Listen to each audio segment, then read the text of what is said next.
ایک دن حضرت موسیٰ علیہ السلام بنی اسرائیل کی ایک جماعت میں بیٹھے ہوئے تھے کہ ایک شخص آیا اور اس نے آپ سے پوچھا، کیا آپ جانتے ہیں کہ دنیا میں کوئی آپ سے بھی بڑھ کر علم والا موجود ہے؟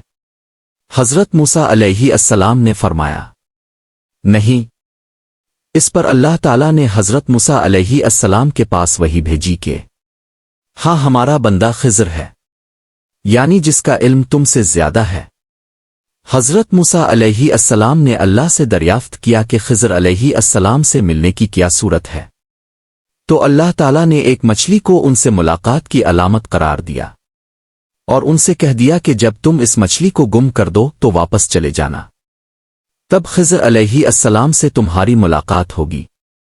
پھر موسیٰ علیہ السلام نے اپنے ساتھ اپنے خادم یوشع بن نون کو لیا اور زنبیل میں مچھلی رکھ کر چل دیے، یہاں تک کہ ایک ٹیلے کے پاس پہنچے تو موسیٰ علیہ السلام اور ان کے خادم دونوں تھکاوٹ کی وجہ سے لیٹ گئے اور ان کی آنکھ لگ گئی۔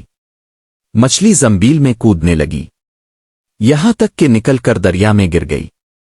اللہ تعالیٰ نے پانی کا بہاؤ وہیں روک دیا اور وہاں طاق سا بن گیا اور اس کا راستہ ویسا ہی بنا رہا، جبکہ موسیٰ علیہ السلام کے ساتھی بھول گئے کہ انہیں مچھلی کے متعلق بتائیں۔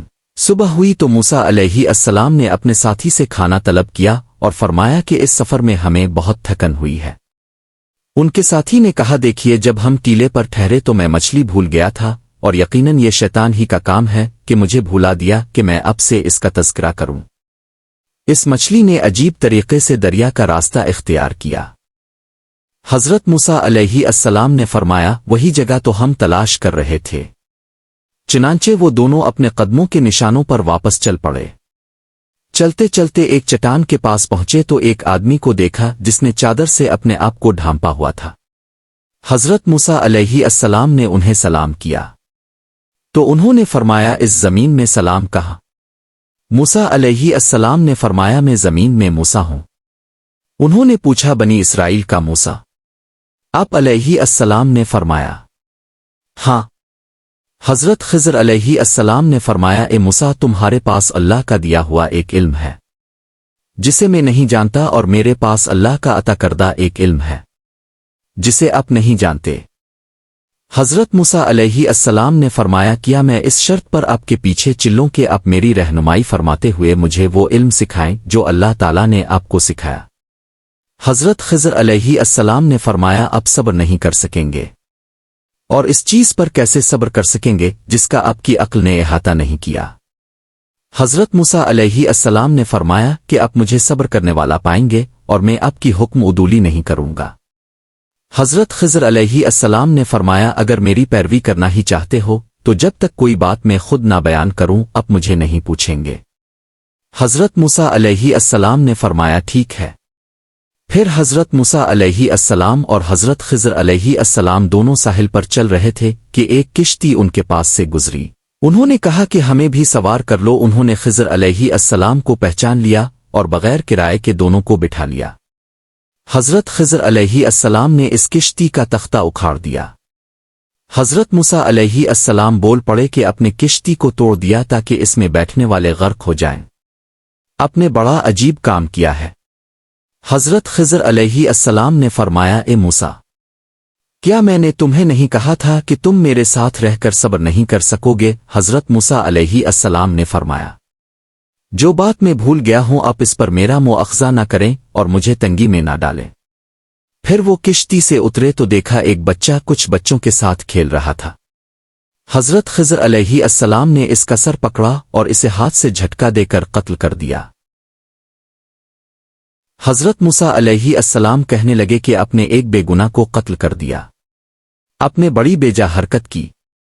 وہ کہنے لگے کہ میں نے کہا تھا کہ آپ میرے ساتھ صبر نہیں کر سکتے۔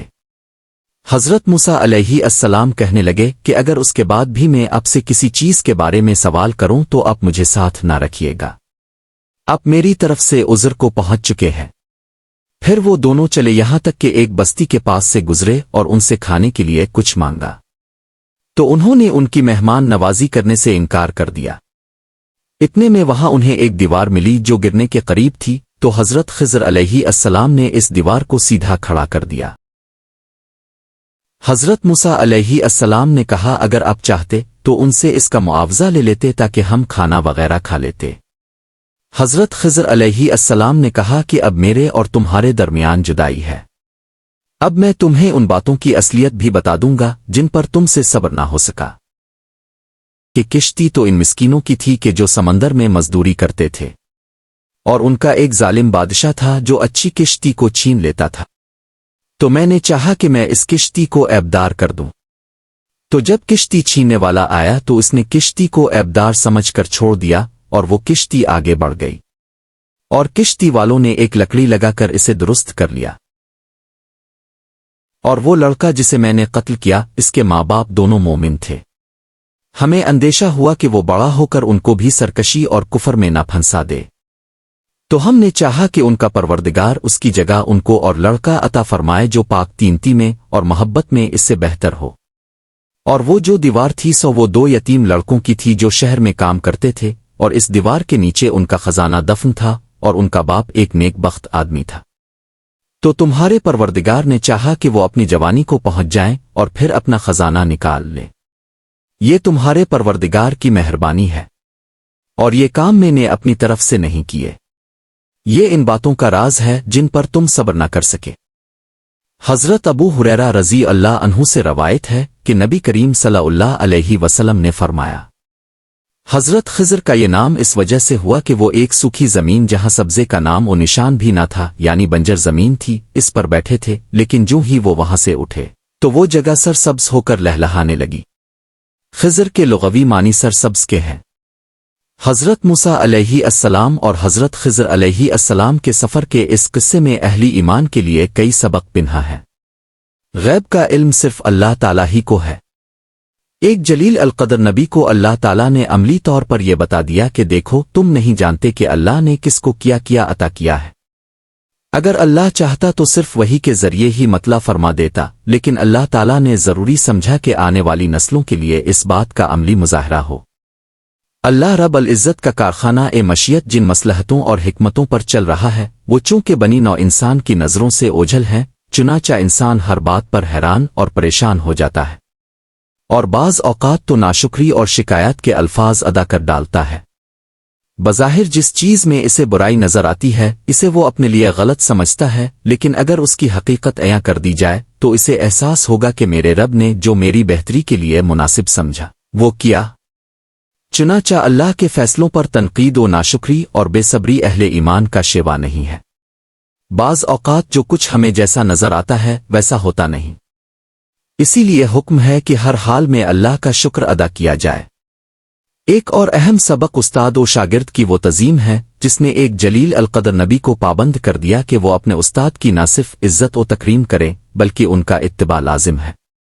اللہ کے 2 عظیم بندوں کا یہ سفر امتی مسلمہ کے لیے ایک پیغام بھی ہے کہ شاگرد اپنے استاد سے افضل و اعلیٰ ہی کیوں نہ ہو، استاد کا مقام و مرتبہ بہرحال اس سے بلند ہے۔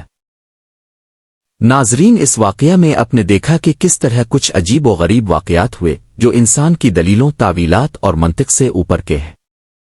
کیا حضرت خضر علیہ السلام کو غیب کا علم تھا؟ جی نہیں، کیونکہ اسلامی تعلیمات اور قرآن کے مطابق غیب کا علم تو صرف اللہ تعالیٰ کے پاس ہے۔ پھر وہ کون سا خاص علم تھا جو اللہ تعالیٰ نے حضرت خضر کو عطا فرمایا تھا؟ کیا وہ علم لادونی یعنی اللہ کی طرف سے عطا کردہ خاص علم ٹائم ٹریول کا علم تھا کہ وقت میں پیچھے آگے جا کر مستقبل کو دیکھ کر زمانہ حال میں چیزوں کی تصحیح فرما رہے تھے؟ جیسے کہ وہ بچے والا واقعہ جس میں وہ بڑا ہو کر کافر نکلے گا اس لیے اسے قتل کر دیا گیا۔ خضر کو مستقبل کا یہ علم کیسے ہوا؟ یقیناً وہ ٹائم ٹریول کے ذریعے ہی وقت میں آگے جا کر یہ سب دیکھ رہے تھے، اس لیے ان کے تینوں قصوں میں ٹائم ٹریول نظر آتا ہے۔